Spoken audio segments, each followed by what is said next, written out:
We are back in Virginia, and we are back doing great campaigns of the American Civil War. I just couldn't stay away. I did try to play some other games between the Cedar Mountain scenario I did on the channel recently, and I just wanted to get back into this. It was super compelling. I've been thinking about it a lot. Reading about some of the other games in the series. Unfortunately, I am now the owner of Roads to Gettysburg 2. When I found out, that the west map from Here Come the Rebels can link up with this game, and I saw a great unboxing from Kilroy. So that's what happens. You watch war game videos and you buy war games. It's a brutal, difficult, horrible cycle that brings hours and hours of entertainment. So we are going to be playing, I decided I'm going to tackle one of the campaigns, and I'm going to tackle the campaign from All Green Alike. And if this goes well over the course of however much into the future, I am going to try and tackle a lot of the campaigns from the great campaigns of the American Civil War in chronological order, starting from 1861 and maybe taking us through 1865. Although having a look at the Atlanta Is Ours campaign, the full campaign in that game is 132 turns, which would be a years-long project at the speed at which I play games. So, you know, it's a nice ambition, but we'll start here. This one's only, I believe, 15 turns, which is still quite a bit, but may end sooner than that, and so, you know, won't be a huge, omnipresent game on my table. And we are going to be doing the Bull Run campaign from All Green Alike. So this is the a one-map campaign using only the north map from Stonewall Jackson's Way 2. Now, there is an option to put the south map on here, and I did set those maps up and then looked at the rules about using the south map, but the south map doesn't really add a ton. I mean, there's like a couple of units off the map down here, and there's like a special rule about where supply sources are for railroads and stuff like that. But for the size of the table that you would need, there's really not a lot of stuff happening down there. And then there's another campaign in this box for the entire Virginia campaign, which covers Manassas, but also some of the other stuff happening with the Pennsylvania Army. That would be on a map that goes that way from Roads to Gettysburg 2 that I don't have, and again, don't want to set up on a huge table. One map campaign, great way to get started. I think that's what I'm going to tackle. It's the next step up from what I've been doing. And it's quite a step up. I have, over the last 24 hours, been looking at a lot of the additional systems and rules that come into this. And while I am not going to go through them in detail, I am going to tell you that if you're interested about the rules for great campaigns of the American Civil War, you should go watch my video that I did with the All Green Alike one-turn scenario called End of Innocence that I did a couple weeks ago. That will give you a sort of flavor of what this system is all about and how I kind of fumbled my way through learning it. But I did want to go over the strategic situation here before we get started, because I think it's important. There's a lot going on here in the next 15 days. These units from the Union and Confederates are going to clash in and around Bull Run, which is right here. And as you may have seen, or actually, sorry, excuse me, Bull Run is, oh no, that's Broad Run. Yeah, this is Bull Run. As you may have seen from that first video I did on this system, likely we're going to have lots of engagements in here. But this campaign starts earlier than that did chronologically, and so we get to have the Union march. And they might do some things differently, and the Confederates might do some things differently. But let's talk about that. So here on the map in Fairfax County, Virginia, we can see that the Confederates have sort of a forward fortified position here. They've got, where are my tweezers? There they are. They have got, well, first of all, there's some destroyed railroad stations along these two railroad lines, so that is going to be not necessarily an impediment, but they're not going. It's not going to give points necessarily to either side. We've got a brigade here, 5 under breastworks, and we've got a brigade here, or sorry, this is actually a force. There's a couple of brigades here. I think some cavalry. This hex with the black cube, and in fact, all the hexes with the black cubes are the county seats. I didn't put black cubes on this one or this one because I don't think that the Union is going to make it that far, or that one. But essentially, anywhere you see a control marker or a black cube, which there's a control marker under, that is the county seat for that particular county. The Union is going to score points in this campaign at the end for the number of counties they control. And in order to control a county, they need to have at least 2 strength points in the county seat with a unit. And they need to have, I believe, 10 strength points in total in that county in order to control that county. And so there's a lot, that's where a bulk of the points are going to come from for the Union. They need to take control of these counties. The most likely that they're going to be able to take control of are going to be Fairfax, which is right here, which is why the Confederates are contesting it so hard. That's going to be the main one. They may, you know, depending on how they maneuver, they may be able to come down here and grab Fauquier County. down here. And it's possible that they come over here as well to grab that. Actually, I'm sorry, this is Prince William County here. This is Prince William, it goes up this way. This is Fauquier, it goes up this way. Someone from Virginia, tell me how you pronounce this county name. It looks French. Fauquier is how I would say it. I've not been to Virginia, obviously. So this is sort of where the action is going to take place. And again, it's hyper-localized to the size of the map we've got here. So the Union's going to come on in these areas along these roads. We've got a couple of different Union forces, which you can see here. We've got Force 1 under Tyler, and he's got 4 brigades with him. We've got another one here under Hunter, who's got 2 brigades with him. And we've got another one here under Heintzelman, who's got 3 brigades with him. And they're all going to be coming on this edge of the map. They're going to roll for some movement points, see how far they enter, and then we'll be able to move them normally. We've also got another, it's actually 4 divisions total. This is Miles, so we've got Miles here as well, so he's going to come on here. And we've got a cavalry regiment, or a brigade. Was that a regiment? Yeah, regiment as well. So all of these Union units are going to make the approach towards Bull Run, where the Confederate has their main camp, Camp Pickens, which you've seen in the other video. There's a supply depot here. There are supply rules here in the campaign game. They're not too terribly complex. Basically, you need to be able to trace back to your depot. For the Union, it's off map right here. For the Confederates, it's here under Camp Pickens. And then there's an additional rule that says Camp Pickens, their supply depot needs to be connected by rail all the way down this rail line to the edge of the map here.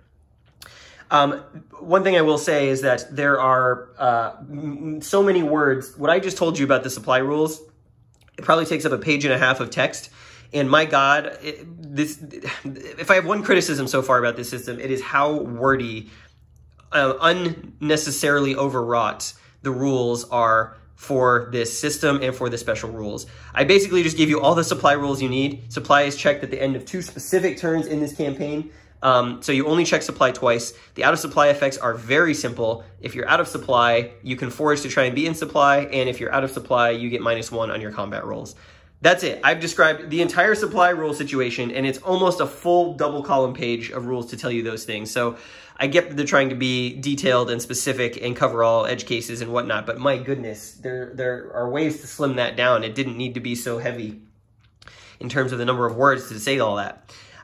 So there are supply rules in this game. We've also got night marches, which you've seen in my other video. There are specific armies, so the Union Army and the Confederate Army, which is actually made up of potentially 2 armies, can try a night march, or can do a night march once per game, and that will give them some advantages, like as we saw in End to Innocence. Deploying that's going to be very important.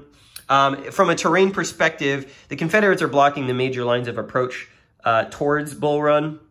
So, you know, the Union may consider doing something like heading north and then sweeping down to the south around. You know, do they want to fight their way through these 2 units here who are fortified and in breastworks?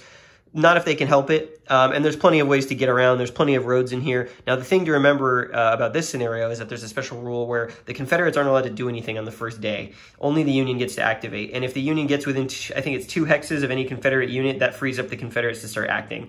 So they may want to do a march that kind of skirts the outside and puts some pressure on Bull Run without the Confederate knowing where they're coming from or being able to react. We've also got approaches down this way through Prince William County to come across the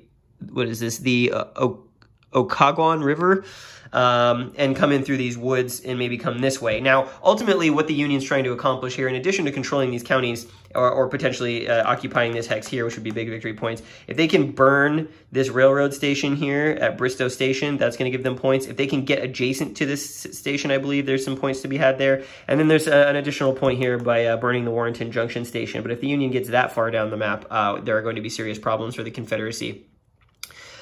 So it's a light Confederate defense, but it is fortified at key points. The Union's going to come on slowly in this first day, but they are going to get the jump on the Confederates.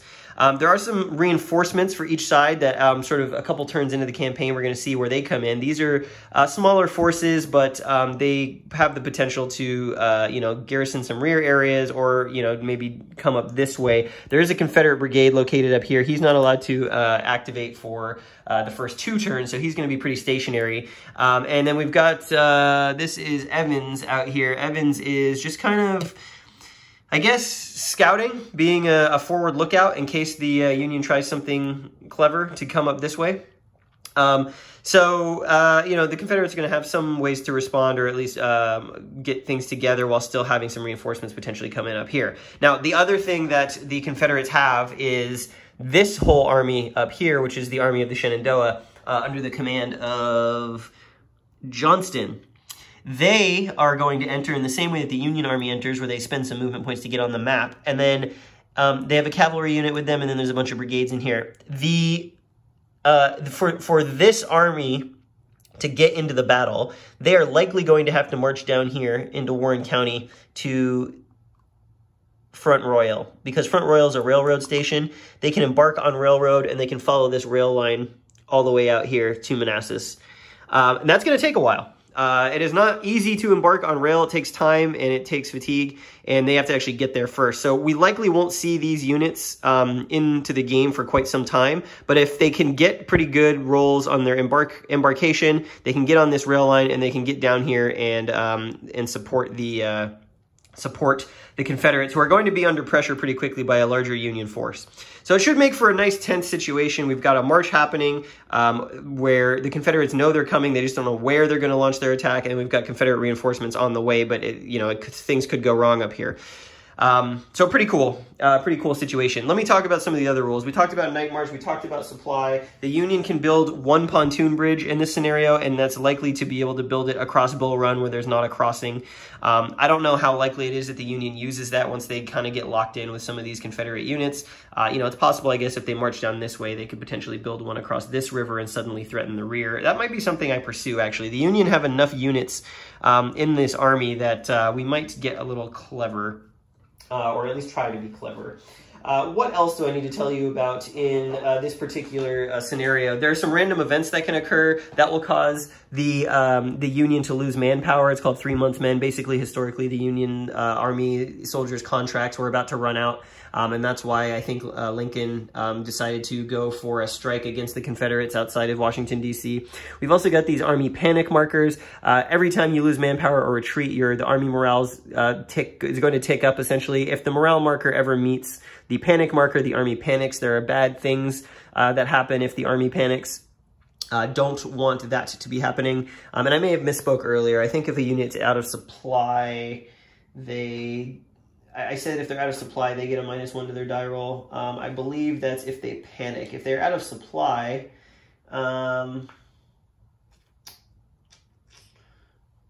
don't recover as efficiently, and they may suffer manpower loss. Yeah, so if they panic, they get -1 to their combat roll. There's a couple other things in here that are pretty... a lot of words for, there's some breakdown units that you can use, and that might be useful to sort of hold some of these key areas, especially the Fairfax County seat. You can create breakdown units. I talked about the reinforcements, the random events, the night marches, the railroad. That is kind of some of the stuff. We might see some weather. We might see some rain in this scenario. That will have an effect on river crossings and some other things, so that could make for an interesting situation. All in all, there's a lot of variability here and emergent opportunities for emergence, which I think is very cool. And we're going to see probably some of that come into play as we go. Now, we're almost at 15 minutes here, geez. So I may upload this separately as an intro to the Virginia campaign from All Green Alike. Or excuse me, we're in scenario 6, the Manassas, or the Bull Run campaign. The Virginia campaign is the other scenario. This is the Manassas campaign. So I may upload this separately as an intro, and then we might get into the actual game. If there's anything else that I need to tell you, I think that's about it. Again, I really love the maps. I really love this system. I'm hoping that this campaign scenario provides me with even more enjoyment of it. I think it will, especially because there's so many opportunities for maneuver and strategy and sort of the variability of weather and what happens with these initial engagements and so forth. So I think we're going to get into it. I'm going to get going. The first couple of turns should be pretty quick. And I might actually, now that I think about it, I might play the initial Union Day just because they're the only ones who get to activate. So it should be a pretty short turn. Then we can upload this video as part 1 and move on from there. Hope you're in the mood for some great campaigns of the American Civil War. I know I am. This is quickly becoming one of my favorite war game systems, which is a complete shock, given that I'm not a fan of the historical period, I should say. But I am learning a lot. So, and these games are just a crazy package. Every one of these that I've looked at, especially Roads to Gettysburg 2, which is a 2-inch box, the amount of content you get in these games is insane in terms of replayability, variety of scenarios and, you know, special rules in Chrome. I don't know that there is a better value war game system out there than Great Campaigns of the American Civil War.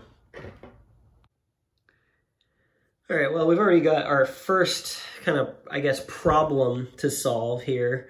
First sort of element of the game where the Union's going to have to figure out what to do. And as I play games for this channel, I find that I'm much better playing games on the defense than on the attack, but we're going to have to figure this out. So the Union has entered the board. You can see we've got Heinzelman down here, Heinzelman's force coming out along the old Fairfax Road, and a bunch of these units here. Unfortunately, getting on the map costs most of these units, they rolled rather poorly, and it costs miles, and Force 2 is headed by McDowell, excuse me, all of their movement points to just get on the map, and they come in at fatigue level 2, which severely limits what they're able to do. Now, the Union consideration here is that they have got this Confederate force here sitting on Fairfax Courthouse. They need to take this, right? The campaign cannot continue until they secure Fairfax Courthouse and by definition Fairfax County.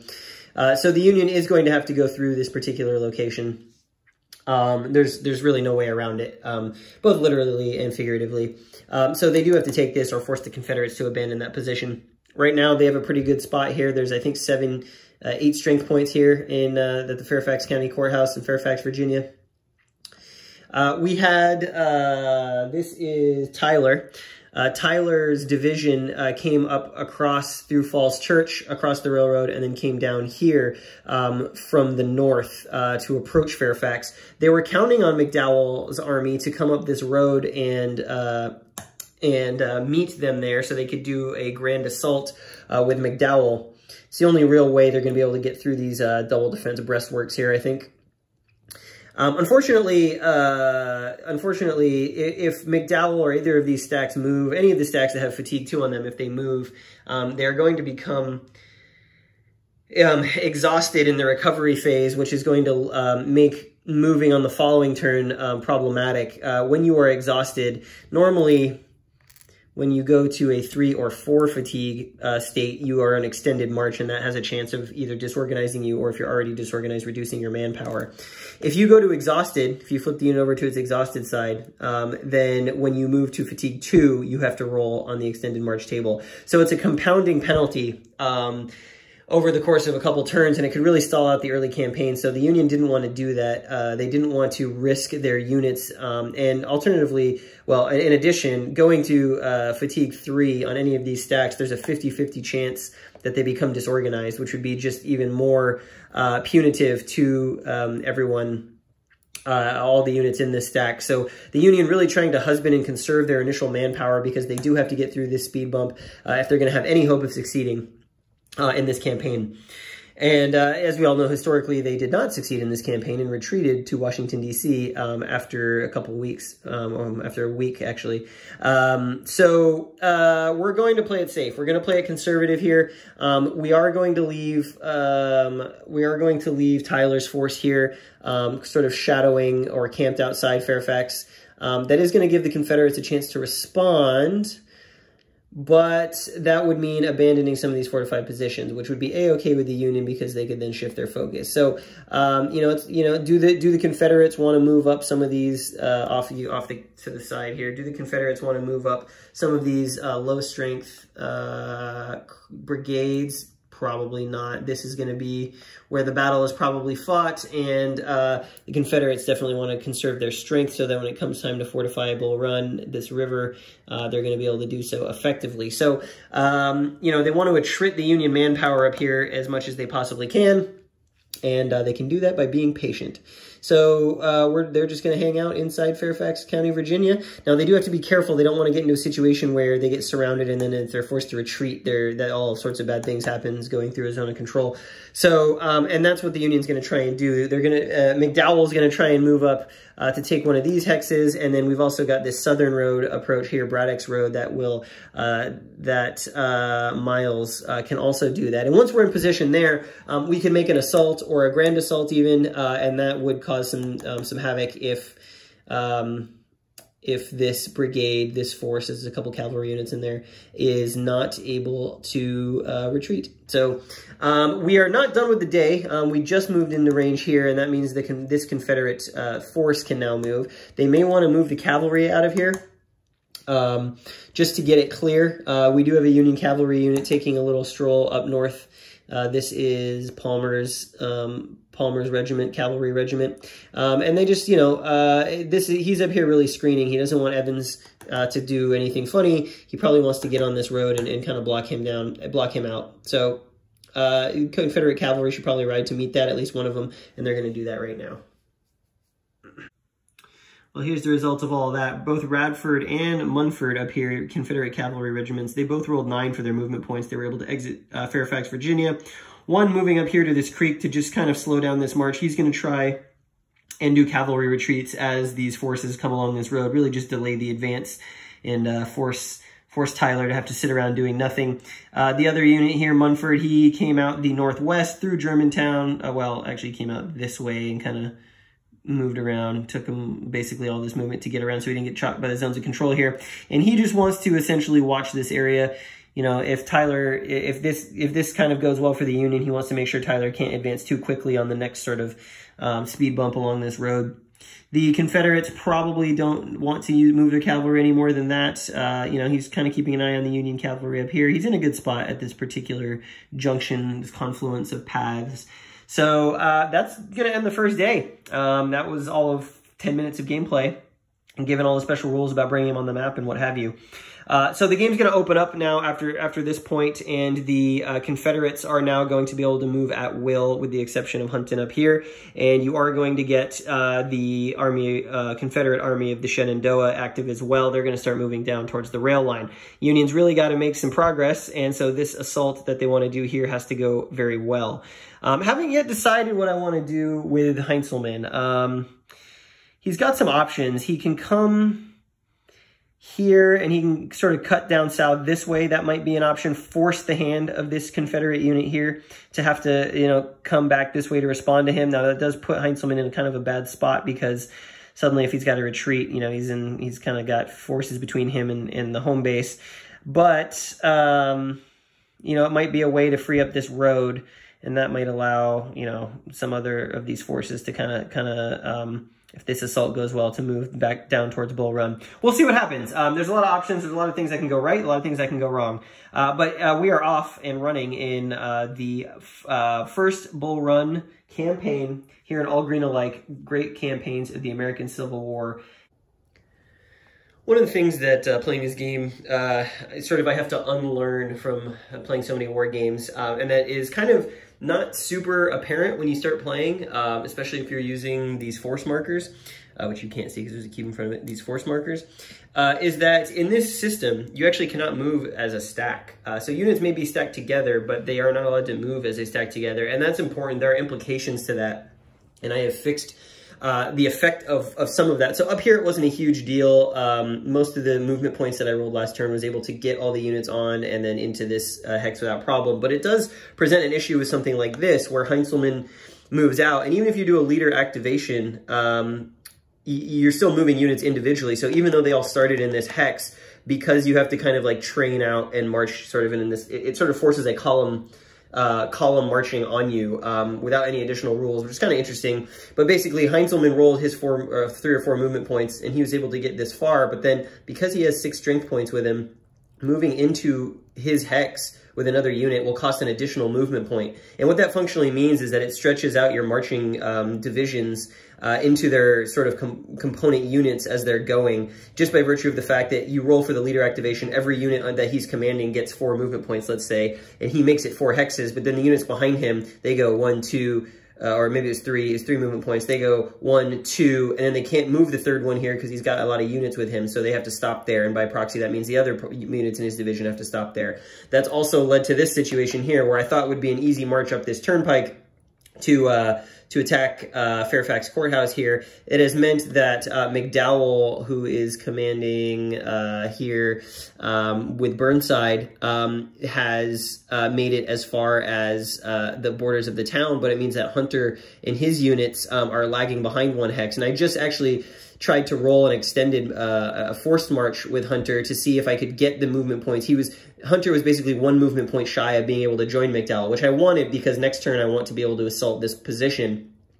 And Hunter, he rolled a 1 on his forced march, which means he didn't get any additional movement points. And on top of that, it disorganized Porter's strength points. So he's not now going to be able to join this attack unless he moves again. But if he moves again, he goes into extended march, which there's a chance, I guess if he's already disorganized, why not try the extended march? But there's a chance that he loses manpower. And again, I'm trying to conserve the Union forces for the real battle, which is going to be down here, and not trying to waste it all on these attacks on these fortified positions. So this fact that you don't march as a stack has all these knock-on effects for your operations, where you know, units are going to get are going to arrive late, or they're not going to arrive at all. And in this case, I don't think that Hunter's actually going to end up joining this particular attack, because what I'm trying to do here is a grand assault using McDowell, using this stack and this stack, and it is now, if all that goes according to plan, it is 2-to-1, though it is no sure thing given the fortified position here in these breastworks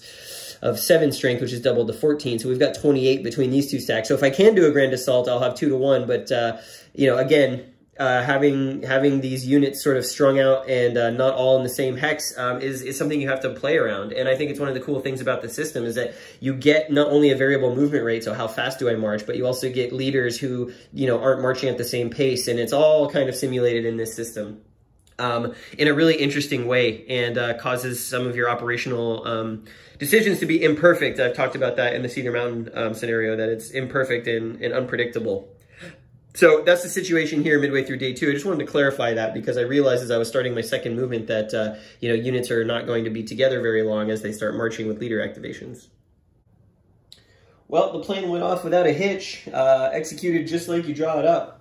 The Union made a successful grand assault on Fairfax County Courthouse, and it was a fairly risky proposition as I started to calculate it out and actually pull it out. But basically what happened here is McDowell did a district leader activation where he then committed Burnside to, or sorry, excuse me, Hunter did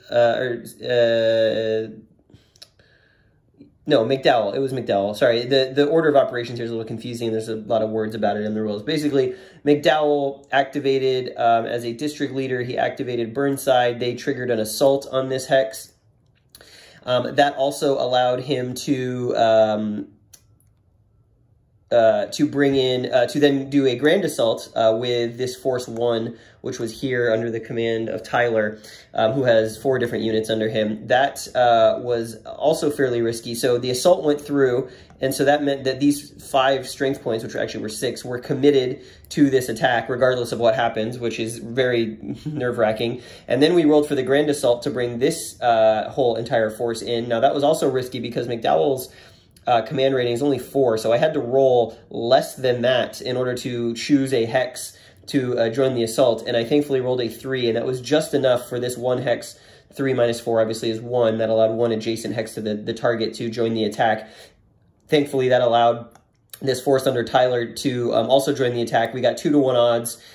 For that, we got some modifiers for sort of partially flanking the forces here. And the upshot and the result of all that was the Confederates rolled a +5 differential to the Union. That forced who is this? This is Bonham. This forced Bonham's brigade, who was in Fairfax County Courthouse in Fairfax, Virginia.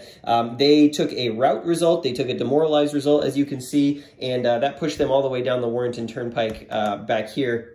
And so the Union successfully accomplished what they wanted to in day 2 of the campaign. They managed to get control of the Fairfax County Courthouse, and with all the units they've got in Fairfax County, that's going to give them control of Fairfax County itself, and we check that in the next county check phase. We also did 2 losses to the Confederates, and took 1 ourselves, so traded pretty well there, and eliminated a Confederate brigade from the action for the foreseeable future. So all told, the Union very happy with the opening stages of this campaign, and the grand assault, though risky, did pay off, and it also made me learn something about grand assaults, and that you can never count on them to actually go through.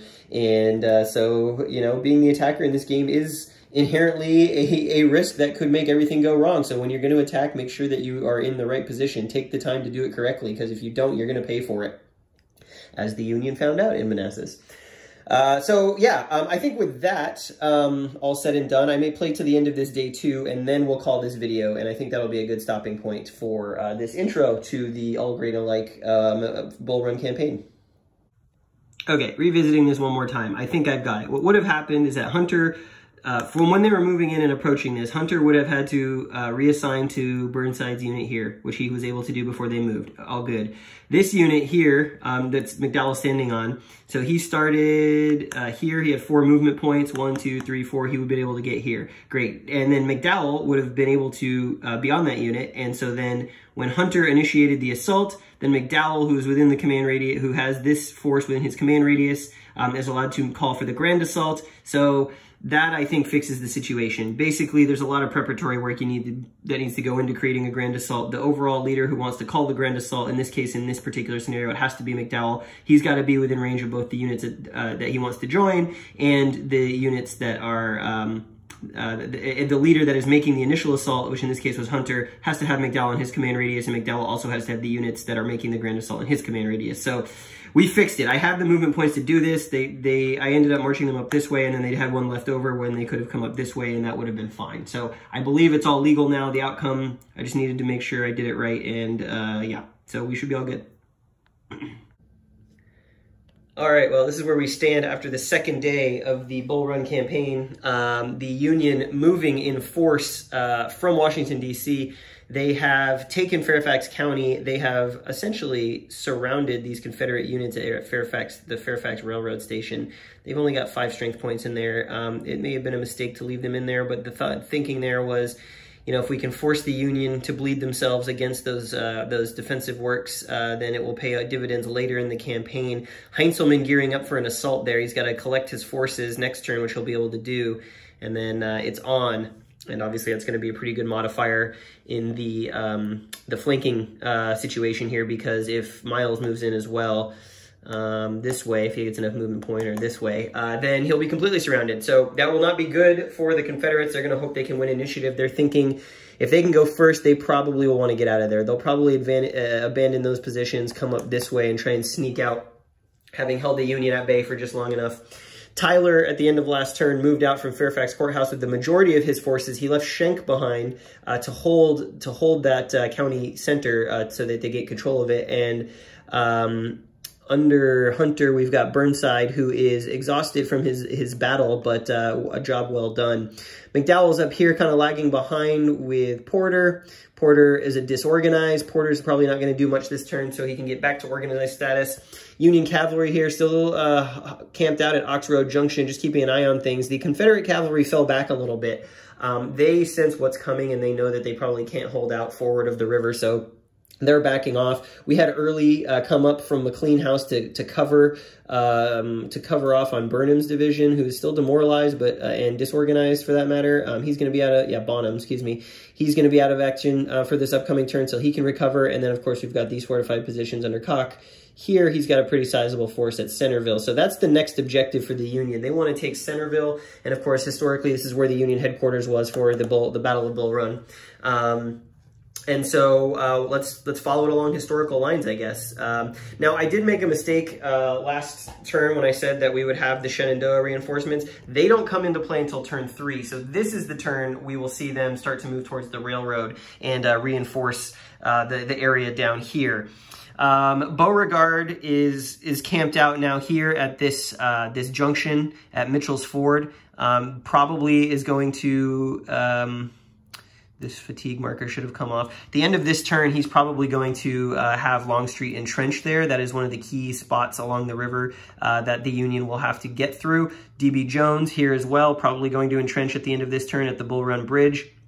Make it hard for the Union to get through them here to Camp Pickens. And that's the long and short of it. You can see now that the units are on the move. They're on the board. We have a nice looking campaign going. I love the way this game looks on the map. It's, you know, you can kind of see the progression in the narrative just visually from what you're looking at here, which is really cool. And it doesn't help that the maps are gorgeous either. So that's the end of July 17th. We're heading into July 18th. This is the final turn. We don't have a chance for rain. After that, we could get rain, and I've already actually rolled a rain event at the beginning of one of the turns. It just can't happen in the campaign yet, so we might start getting it on the turn after this, and that would definitely bog down the Union's advance, and again, a nice little random variation into what could unfold here. I do like the story that this game is telling so far. I think it's really cool, despite some of my problems with the complexities of the command rules in order to get a grand assault off, but you know, it's supposed to be hard because you didn't have that great of a command over your troops in this era. So that is where we are, and we are going to continue on. I hope you'll join me in the next video. We're gonna start turn 3. We're gonna play through until I get to about 40 minutes or so. So hopefully we'll get a good bulk of the way through this campaign, and I hope you're enjoying the series so far. More to come.